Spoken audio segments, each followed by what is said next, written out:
It's 9:15 on bonfire night, and we've had the night from hell. We had Echo, Milo, the cat, Echo, little Jack Russell, Milo, yes, I know you, darling, you. Echo, our Jack Russell, Milo, the cat, and our son's dog, and she's an old lady collie. It's all right, baby. It's all right. I know. Stop it now. The fireworks have finally stopped.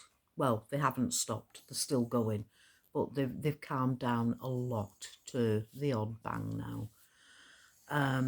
My dog is traumatised, but he's young, fit and healthy. Luna, my son's dog, is either 12 or 13 years old. If the world could see what these animals go through, fireworks would have to be banned. The dog was so happy to see us, because we don't see her as often now, because Luna was frightened of Tegan, our German Shepherd. Tegan's gone now. We lost Tegan in January.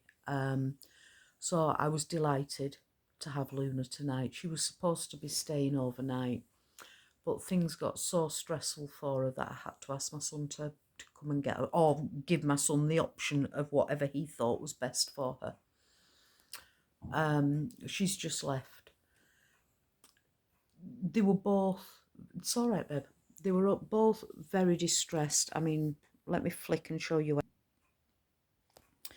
He's still distressed now. I know, darling. I know. Luna was by far the worst. She shook for hours, just trembled, shook. Her breathing was horrendous. She dribbled all over herself constantly. She became aggressive. We had to separate the dogs because they started fighting. Every time Echo went to check on her, she went for him. So we had to put them in separate rooms. I could get her up on the... So we had Mark with Echo and the cat in our bedroom, and me with Luna in my bed, in my office. Luna spent most of the time hiding under my desk. I managed to coax her out a few times, got her on the bed with me, and I ordered a stress jumper for her. But I only ordered it earlier this week, so I didn't think it'd come in time, and it didn't. So I wrapped her up in my hoodie, and then I'm wondering if she's getting too hot, but I thought it'd just be comforting for her. It was horrendous. She'd stay with me for a couple of minutes, and then she'd be off the bed again and hiding under the desk, trembling and crying and having this rasp with the breathing. I got on the floor with her, and at one point I was minutes away from calling a vet. I was terrified that she was going to have a heart attack on me. Fireworks. They're horrendous. The things they do to our nervous animals are just awful. And if people have never seen an animal distressed by fireworks, they really should. They really should.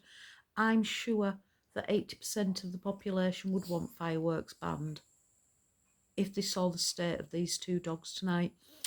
Echo wasn't nearly as bad. He was he's still traumatised, still distressed now. He's cuddled up to me every time he hears a bang. His ears are up. Even now while it's quiet, his ears are up, listening for the next one. He's trembling a little bit, not too bad. His reaction was to bark at them constantly. So he's barked since 5 o'clock tonight. He's only just shut up. He kept going to try and see Luna. They've always been good friends. Kept trying to go and see her, and she kept snapping at him. At first she was just snapping at him. And then about 8 o'clock, she actually really went for him. And of course, Echo fought back and we had a full-blown fight on our hands. Neither of them were hurt. Mark and I managed to separate them before it came to that. But it was just horrible. Give a thought to the animals, guys. It's just so not nice. It really isn't. Luna's gone home now. I'm so glad I had her, because I think it's been horrendous here. It's been awful this year. So many fireworks this year. And not quiet ones either. Great big loud bangy things.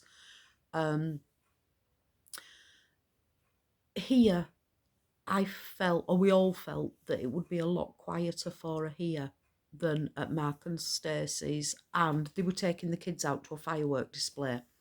So I'm so glad I had her. And I feel as though I've failed by ringing and saying, look, she's really distressed and not settling. So she's gone home. I'm going to give them a ring now and see how she is.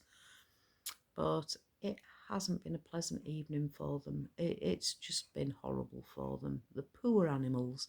Feel so sorry for them. And the thing is, you know, yeah, things will calm down tomorrow, but these dogs have been so traumatised that it's going to stay with them. Echo has a phobia, a full-blown phobia. One day we had the music on. We have a music set up at home, and Mark was doing some recording, and the speaker fed back. Echo was in the room. This was when we first got him, I mean, 4 years ago. Echo was in the room, and there was this horrible screeching feedback. And Mark was sitting with his, I wasn't in the room at the time, Mark was sitting with his guitar on his knee. It took him, 30 seconds to get his guitar down, then get the seat down, then get over to turn this noise off. 30 seconds is a long time to have a scream that was ear-piercing to us, never mind to a dog whose hearing is, I think, 10 times better than us, 4 times better than whatever it is. Ever since then, Echo has had a phobia about our living room. He will come in and he will sit with us of an evening, but before he walks through that door, he checks both speakers to see if the lights are on. He knows the K-A-R-A-K-O-E word. If that word is mentioned, he flies. Whenever we have friends round, we put him in the bedroom and he buries under the top blanket on the office bed, and he just sleeps the night away. Won't come in when the music's on. So that was from 4 years ago that he heard that feedback once, and he has never forgotten it. So, anyway, I've said enough. Pretty upset about the state of these animals tonight.